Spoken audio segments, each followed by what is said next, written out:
তো ইয়াতে সব এক্সিডেন্ট হৈছে তো ইমানে ডেঞ্জাৰ জায়গা ইয়াতে দেখালো সকলক ঋষিকেশৰ পৰা নতুন ভিডিঅ' এটাত আৰু বৰ্তমান আমি আছো হোটেলৰ ৰুমত কিন্তু এতিয়া তাড়াতাড়ি ওলাই যাব লাগিল কাৰণ অলপমান টাইম হ'ল আৰু তলত গাড়ী ৰখি আছে এতিয়া আমি গৈ আছো সোণপুৰালৈকে কিংকৰ ৰেডি মানে চলিকেইটাক মানে উঠে নপাৰে মহন্তক চাওকচোন আপুনি একবাৰ চাওক তো এইপিনে মহন্ত বাকীকেইটাক চাওক আপুনি ড্ৰেছ চাওক আপোনাৰ নিজৰ চাওক এয়া চাওক চাহ দিয়ক যোৱাকালি অলপমান ৰাতি চবৰে শুতে টাইম লাগিছে চবৰে অভ্যাস নাই তো অলপমান টাইম লাগিব আৰু ইফাল ইফাল হৈ আছে পিনে টেক্সি ৰেডি আৰু এখন আহি আছে আমাৰ কাৰণে sir good morning Thank you, তো ৰাতি কেনে মজা পাই মজা আছিল হোটেলখন আমি থকা মজাকে এতিয়া ওলাই আছো গাড়ী অকণমান আগত আছে তো আমাৰ গাড়ীখন অলপ ডাঙৰ সিহঁততকৈ সেইকাৰণে মানে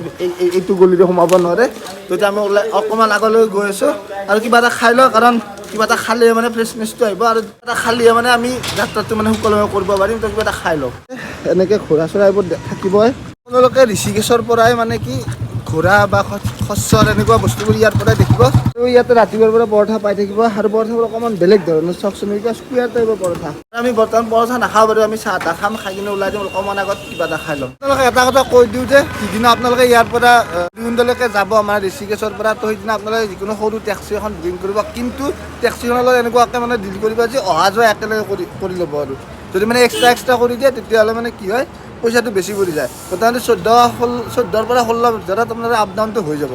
মানে ধৰি লওক আপোনালোকে আজি সোণপুৰাত গৈ পালে তো নেক্সট দিনা আপোনালোকে ওপৰত আপোনাৰ ট্ৰেকিং কৰিব তো ট্ৰেকিং কৰি নেক্সট দিনা আকৌ নামি আহিব তাৰ পৰা আপোনালোকক পিক আপ কৰিব মানে গাড়ীখনে তো একদম টোটেল যিমান দিন হয় 3 দিন বা 4 দিন যিমান দিনৰ ট্ৰিপ হয় আৰু গাড়ীখন আপোনালোকৰ লগতে থাকিব আমাৰো এনেকুৱাকৈ লৈ লৈছোঁ মোটামুটি 15-16 হাজাৰ টকাত হৈ যায় শ্বেয়াৰ কৰি লৈ ল'ব গোটেইকেইটাই তো এনেকৈ সুবিধা হয় কিন্তু যদি আপোনালোকে এক্সট্ৰাকৈ লৈ লয় যে আমি প্ৰথমতে সোণপুৰালৈকে যাম তাতে আমি থাকিম ৰুম চেঞ্জ কৰিম তেনেকৈ হ'লে কিছুমান অসুবিধা হৈ যায় তো একেলগে এখন গাড়ীয়ে লৈ ল'ব গোটেইকেইটা লগ হৈ কিনে 4-5জন আহিলে তেনেকৈ बहुत सुविधा हो जाए लोगों को और एक बात बता देता हूँ अगर कोई टैक्सी लेकर नहीं जा सकते हैं तो यहाँ पर बस स्टैंड है तो बस में भी जा सकते हैं सोनपुर तक तो বমিৰ টেবলেট খাই ল'লে গাড়ী এনেকৈ আৰম্ভ কৰি দিলোঁ সোণপুৰলৈকে যাত্ৰা তো এতিয়া গৈ আছোঁ আৰু এইপিনে আপোনাৰ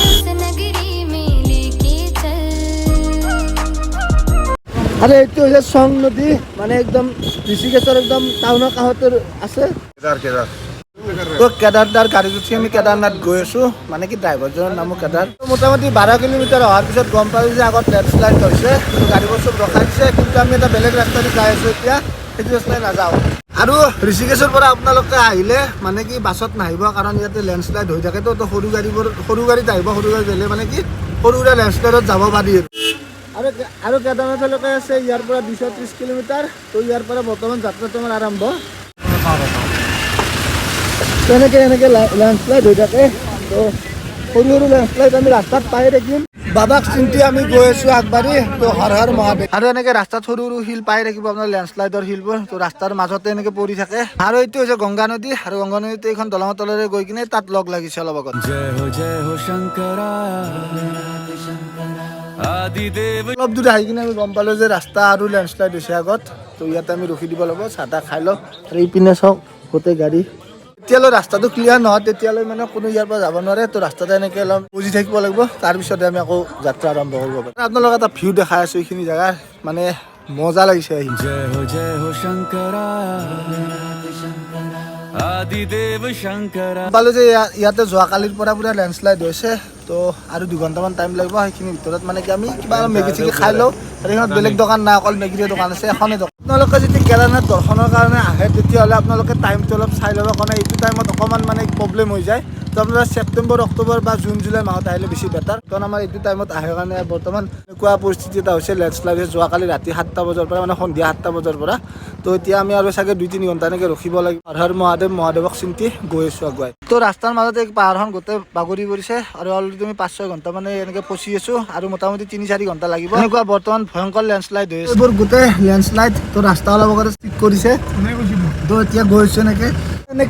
এইখিনি জেগাত বহুত ডাঙৰ লেণ্ডশ্লাইড হৈছিল সেইটো কাৰণে আমি 5-6 ঘণ্টা ৰখি দিছিলোঁ এতিয়া আমি সেইখিনি জেগাই পাইছোঁ কিন্তু মানে অলপ গেপ ৰাখি গাড়ীবোৰ পাৰ কৰাই আছে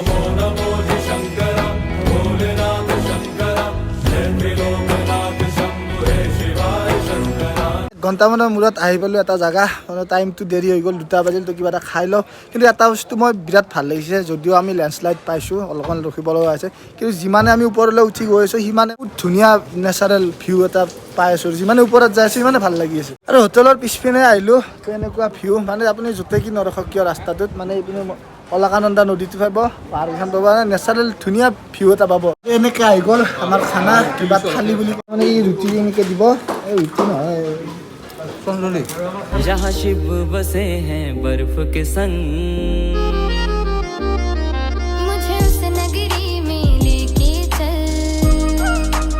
আৰু আপোনালোকে এটা কথা জানো যে গংগা নদীৰ সৃষ্টি কেনেকৈ হৈছিল আৰু কোন জেগাত হৈছিল আৰু সেই জেগাটোতে মই আছোঁ মানে দেৱপ্ৰয়াগ তো ইয়াতে গংগা নদীৰ সৃষ্টি হৈছিল আৰু যিটো আপোনালোকে নীলা কালাৰ পানী দেখিছে এইটো হৈছে ভাগীৰথী আৰু যিটো অলপমান বেলেগ টাইপৰ কালাৰ দেখিছে এইটো হৈছে অলকানন্দা তো অলকানন্দা আৰু ভাগীৰথী দুটাই একেলগে ইয়াতে সংগমস্থলী হয় ইয়াতে লগ হৈ কিনে গংগা নদীৰ জন্ম হৈছে तेरा हाथ हो और मंजिल केदारनाथ हो তো আৰু এনেকৈ ইমান ডাঙৰ ডাঙৰ শিলবোৰে খহি কিনে ৰাস্তাৰ মাজত পৰি আছে তো আৰু এটা কথা কৈ দিওঁ আপোনালোকক ইয়াতে কেদাৰনাথ অহা যাত্ৰাটো ইমানো সহজ নহয় আপোনালোক দেখালৈ আৰু মাজে মাজে আমি বহুত কিবা কিবি পাই আহিছোঁ কিনি পাই আহিছোঁ তথাপি ভৈৰৱবাক চিন্তি আমি আগবাঢ়ি গৈ আছোঁ কিন্তু আমি যেনেকৈ ভাবোঁ যে কেদাৰনাথ অহা ইমান সহজ কিন্তু সিমান সহজ নহয় আৰু ওপৰত যিখিনি কষ্ট আছে সেইখিনিতো বাদেই দিলোঁ কিন্তু যিটো জাৰ্ণি মানে আপুনি আমি য'ত যোৱাকালি ৰাতি আছিলোঁ তাৰ পৰা আজি কেদাৰনাথলৈ যোৱা যিটো জাৰ্ণি সেইটো বহুত কঠিন হয় তো ইমানো সহজ নহয় এতিয়া আমি গৈ আছোঁ সোণপ্ৰয়াগ আৰু সোণপ্ৰয়াগলৈ মোটামুটি 100 কিলোমিটাৰ আছে আৰু বাকী তো যিহেতু আমাৰ গাত বৰ্তমান এনাৰ্জি একদমেই কম আছে ইয়াত নেমু পানী সিহঁতে লৈ লৈছোঁ আৰু বিশেষকৈ এইটো মানুহৰ কাৰণে সোণপ্ৰয়াগ পাব মোটামুটি আৰু 90 কিলোমিটাৰ আছে কিন্তু অলপো নহয় 90 কিলোমিটাৰ বহুত দূৰ যিহেতু দেখা পাব সোণপ্ৰয়াগৰ পৰা আৰম্ভ কৰিম একদম কেদাৰনাথ যাত্ৰা মানে ট্ৰেকিং চব দেখাই আছোঁ ৰাস্তা চাওক কেনেকুৱা ভয়ংকৰ এইটো অলপতে মানে অলপ যদি শ্লিপ হৈ যায় একদম ডাইৰেক্ট থিয়া একদম তলত আৰু অলপ আগতে যিটো আপোনালোকক দেখাইছিলোঁ যে ভাগীৰথী আৰু অলকানন্দা লগ হৈ কিনে গংগা নদীৰ সৃষ্টি হৈছে আৰু ইয়াতে এইটো হৈছে মন্দাকিনী আৰু সেইটো হৈছে অলকানন্দা আৰু এই দুটা নদী সংগমস্থলী হৈছে এইটো ইয়াতে জইন হৈছে দুটা হৈ কিনে এটা নতুন নদীৰ সৃষ্টি হৈছে আৰু এইখিনি হৈছে ৰুদ্ৰপ্ৰয়াগ আৰু ৰুদ্ৰপ্ৰয়াগত আপোনালোকে জানে মন্দাকিনী আৰু অলকানন্দা দুটা একেলগে সংগমস্থলী দুটা একেলগে লগ হয় মন্দাকিনী নদীটো মানে এইটো নদী কেদাৰনাথৰ পৰা এনেকৈ বৈ আহিছে এইটো হৈছে ৰুদ্ৰপ্ৰয়াগৰ মেইন ভিউ পইণ্ট তো আমি এতিয়া কেদাৰনাথৰ ফালে গৈ আছোঁ গোটেইকেইটা এতিয়া মোটামুটি 6টা বাজিল গৈয়ে পোৱা নাই ৰাস্তাত মানে বহুত লেণ্ডশ্লাইড হৈছিল আপোনালোকক দেখাইছোঁৱে মানে মহাদেৱক মানে পোৱা ইমান সহজ নহয় বহুত কষ্ট হয় এনেকৈ কেদাৰনাথ যাবলৈ আমি ভাবি থাকোঁ যে বহুত ইজি হয় কিন্তু নহয় ইমান ইজি বহুত লেণ্ডশ্লাইড বহুত বিপদৰ সন্মুখীন হৈ কিনে আমি আহি আছোঁ হয়তো ভিডিঅ'ত সকলো দেখাব পৰা নাই আপোনালোকক আৰু দিনটোৰ যিমান কষ্ট গোটেইখিনি আপুনি পাহৰি যাব এনেকুৱা দৃশ্য দেখি মন্দাকিনী নদীটো तेरा हाथ हो और मंजिल আৰু এতিয়া ৱাটাৰফলটো তেওঁলোকে পানী চিটিকি আছে মানে কিবা এটা বেলেগ ভাইব পাই আছোঁ কষ্ট চব পাহৰি যাব এইটো থাকি বেছি সময় নাই আৰু 20 কিলোমিটাৰমান আছে তো আকৌ চাওক আৰু লেণ্ডশ্লাইড হৈছে জেচিপিয়ে ৰাস্তা ক্লিয়াৰ কৰি আছে তো ইয়াতে চব এক্সিডেণ্ট হৈছে তো ইমানে ডেঞ্জাৰ জেগা ইয়াতে আপোনালোক দেখালোৱে মানে অদ্ভুত জেগাৰে আমি আহি আছোঁ ইমানো সহজ নহয় যদি ইয়াতে সামৰিছোঁ নেক্সট আৰু আপডেট পাবৰ কাৰণে ছাবস্ক্ৰাইব কৰি দিয়ক চেনেলটো তো বাই বাই